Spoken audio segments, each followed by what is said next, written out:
Good afternoon. My name is Juan Thomas, Chair of the ABA Civil Rights and Social Justice section. Welcome to our weekly chair chat, and good morning to our West Coast listeners. I'm honored today to a very interesting and thoughtful conversation with my friend, Dr. Stuart Yasgur.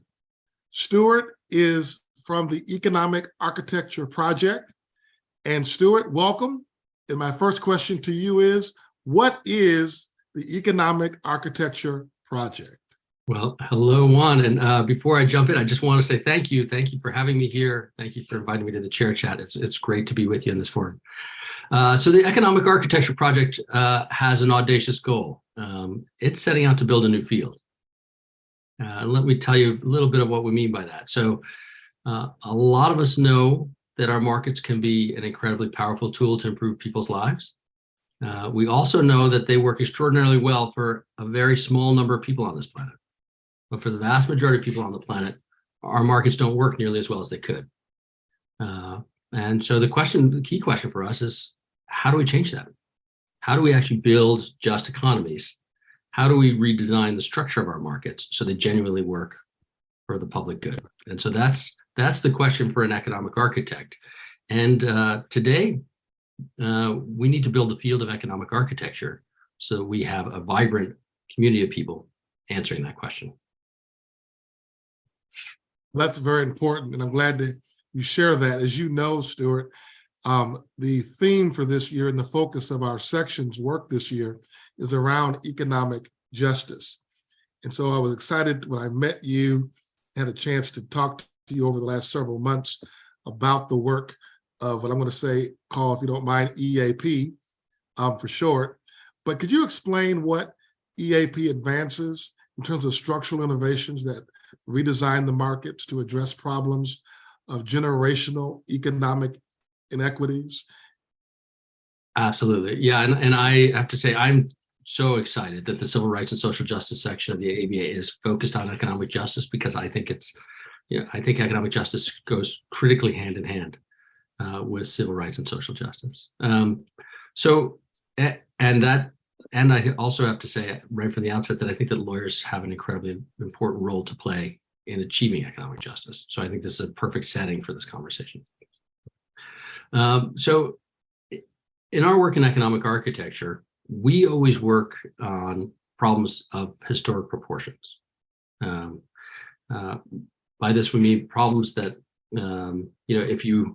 these are kind of the defining problems of our age that are fundamentally problems of our markets.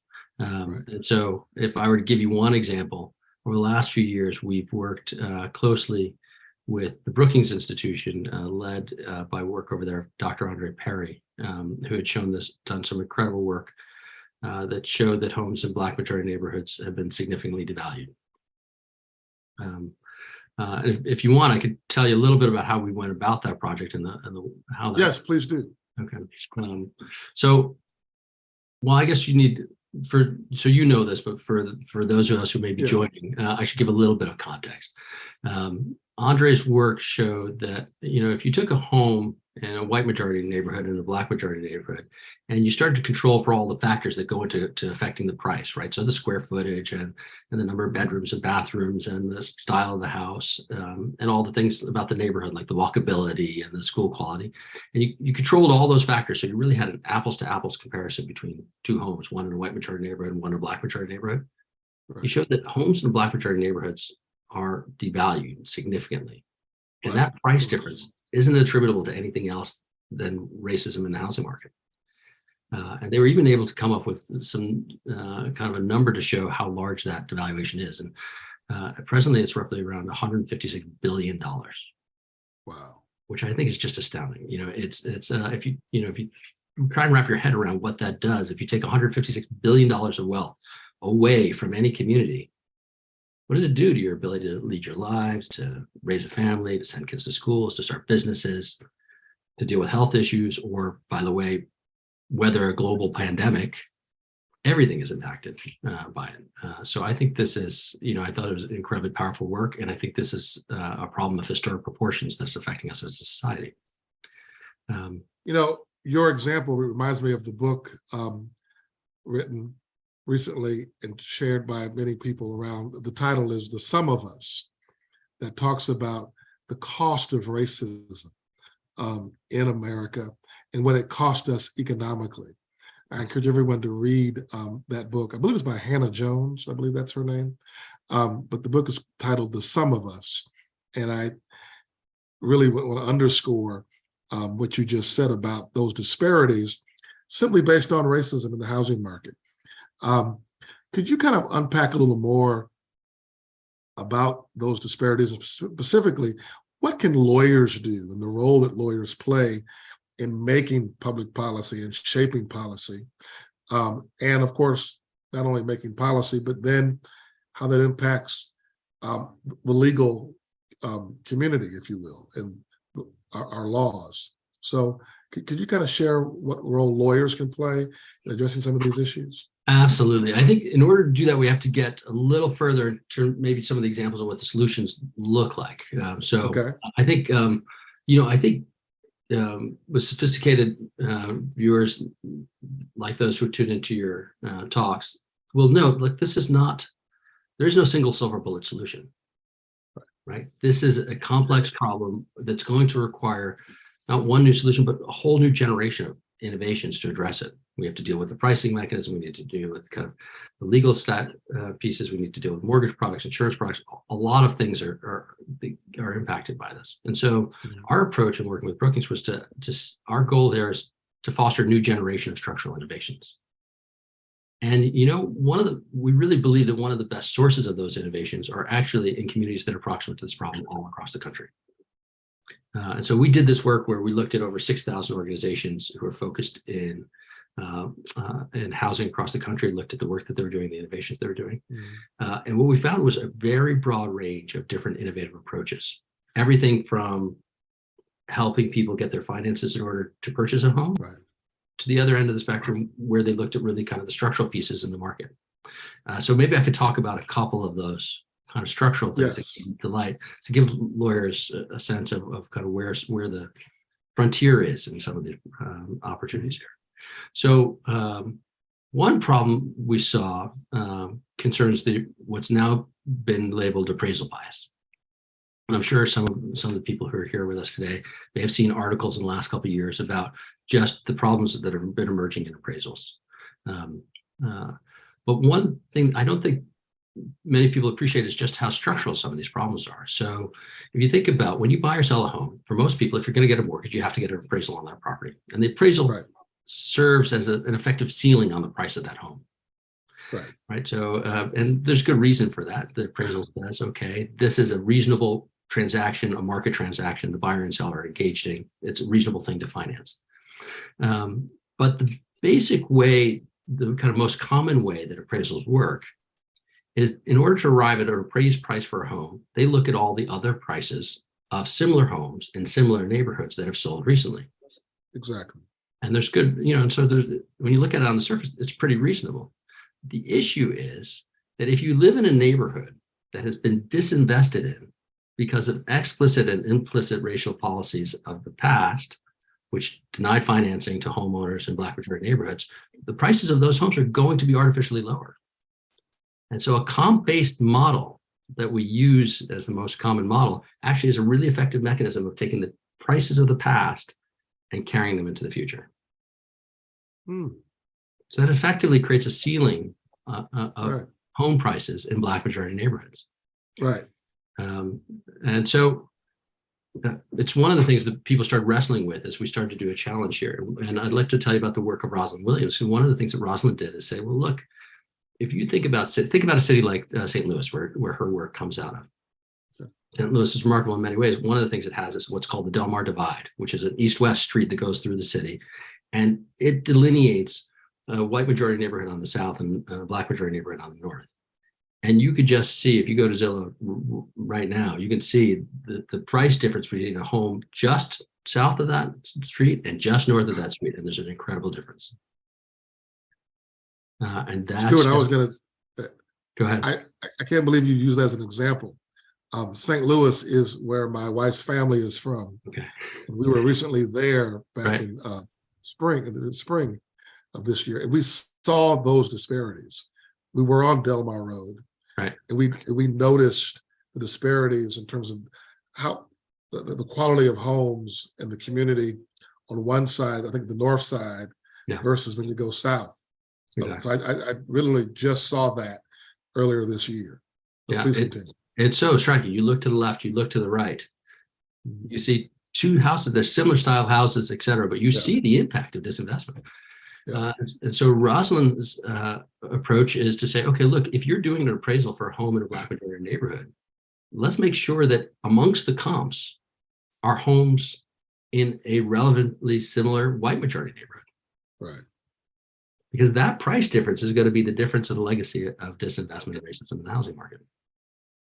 Wow. So in terms of solutions, what are the solutions that you would advocate for? How do we address these challenges? Well, I think what we have to do is, so Rosalind's, I think, is a wonderful example. And by the way, and they're building it and that's moving forward to develop that further. And I should also say that under the Biden administration, we've now seen 21 different changes to federal policy in the last year. The largest change to the pricing mechanism in the housing market we've seen in generations.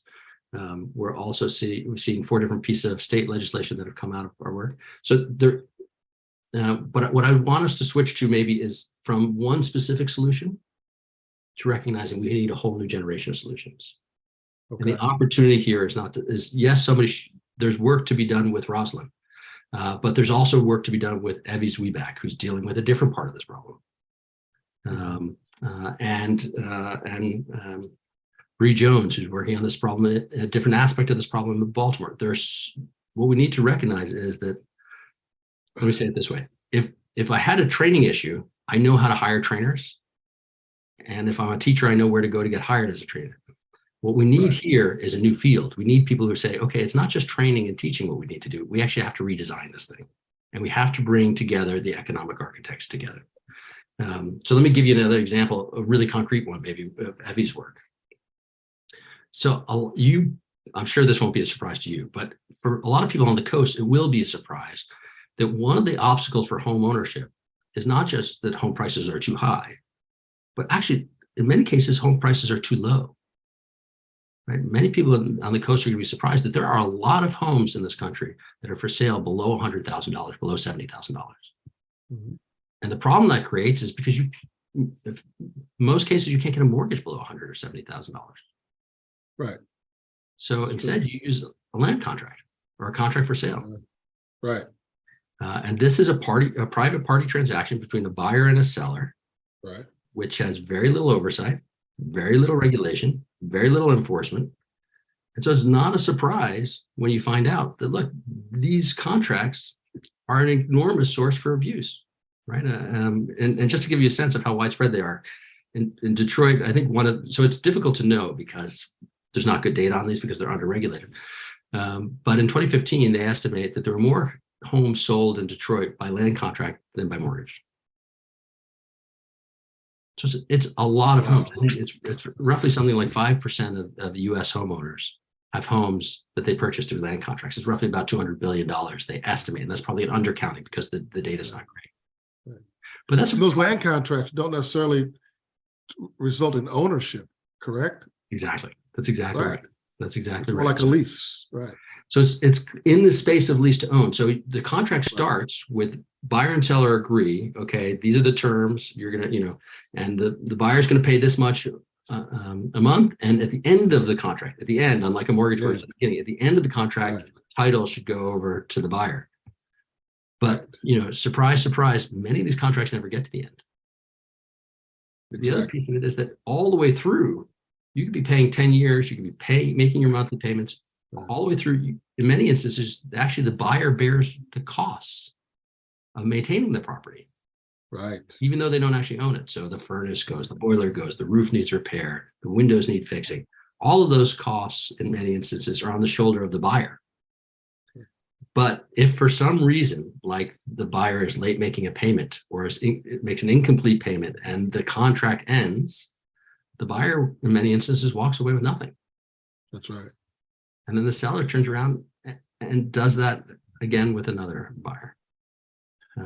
That was a significant issue in Chicago back in the 30s, 40s, and 50s, even into the 60s, where realtors were giving land contracts to African Americans that were moving here from the South, thinking they were buying a home, but they were really only having a land contract. You're absolutely right.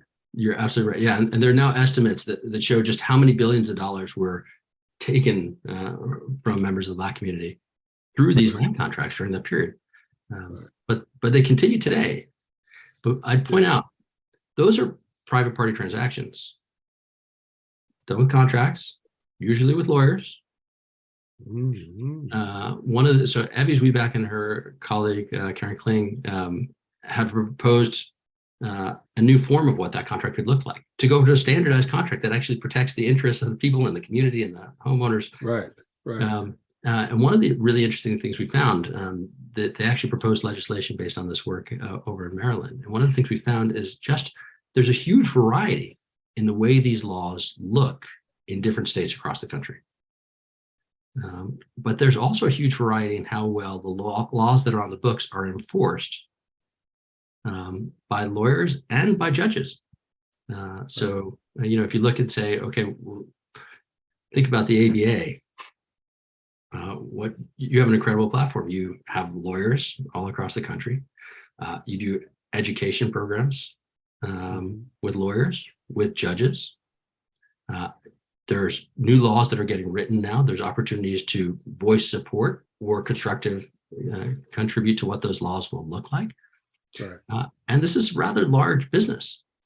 So one of the things we're seeing, one of the innovators in this challenge that we ran actually showed that there's a large presence of private equity firms buying up these properties as well. Lawyers all across the spectrum, if you're purely socially minded, if you want to do advocacy, if you want to work with clients who are in the situation, there's opportunities. If you want to do education, there's opportunities. If you want to help shape the laws, there are opportunities. And if you want to say, okay, how do we actually run businesses that use land contracts that are fair and just and enable genuine home ownership, there are opportunities for you there as well. So you're really advocating for what we say in academia, deconstruct. You want to deconstruct the current system, almost tear it down and build something new. What we want to do is, like, there are, we want to redesign it as the key, right? Okay. Like, how we're living and working together is going to continue to change over time, right? There are jobs that exist today that didn't exist when I was in college, and there'll be jobs 10 years from now that don't exist today. How we're living and working together is constantly changing. And we have to think about how we continue to shape our economy, not just to create the most GDP, but when we're creating GDP, how do we actually create lives that are good for people in society? And I would say, we coined the term, when we coined the term economic architecture, we wanted to help cue people into this, because when it comes to economics, sometimes it's confusing for folks. So we wanted to key people in, and we said, like, look, think about a building. An engineer can build a building that won't fall down, but it may not be a particularly nice place to live and work. But it's the architect who comes in and says, like, look, if I want to build a home, these are qualities that a home should have, which are different than a movie theater. And if I want to build a cathedral that inspires a sense of awe and grace, maybe I'm using the same materials, I'm obeying the same engineering rules, but the design is entirely different. Right. And we as a society can design our markets very differently. And that's the choice for us to make. Are there resources or information that you can share for other lawyers to read as reference and to learn more about not only the work of the Economic Architecture Project, but just more about these issues generally? Absolutely. So there are a couple that I point you to. One is join us with the Economic Architecture Project.org. There are also a series of papers. So one of the things we found, is there's a whole broad range of issues that are interconnected around the devaluation of homes in Black majority neighborhoods alone. And those are also available on that site. They're also with our partner Brookings.org or .edu, I think. please reach out. We would love to hear from you, because I think lawyers really have a critical role to play. Almost every, a lot of these that we're talking about, there's a legal dimension to the change that's coming. Right. And the other part of that is, if I was working on the commercial side, for example, and I was working in mortgages, or I was working in data ownership, or I was working in healthcare, you'd want to be aware of what are the innovative, large structural changes that are coming to the markets I'm working in, as I'm advising my clients on how they succeed in those marketplaces. Right.